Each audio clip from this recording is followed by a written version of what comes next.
আজকে ঘুরতে ঘুরতে গেলাম এমআরএস টাওয়ারে। তারপরে মন চাইলো যে বিমান নামাই দিয়ে গেল, আর তো নিয়ে গেল না।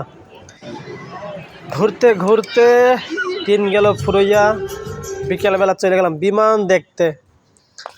দুবাইয়ের এক প্রান্তে এয়ারপোর্টের পাশে ডাউন টাউনে দেরা দুবাইতে বিমান দেখতে।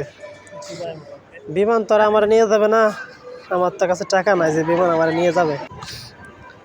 তাই এমনি দূর থেকে শুধু আকর্ষণ দেখে আসলাম যে বিমান আমরা নেবে কোনো একদিন। সেইভাবে কথা বলে আসলাম, কন্ট্যাক্ট করে আসলাম যে কবে সে ফিরে আসে আমার এসে নিয়ে যাবে। তাছাড়া তো কিছু করার নাই, তাদের কাছে টাকা নাই, তাদের শুধু বিমান দূর থেকে দেখতে হয়। কাছ থেকে দেখার সৌভাগ্য খুবই কম হয়। আমিও দূর থেকে অনুভব করে আসলাম। কাছে কখনো টাকা হইলে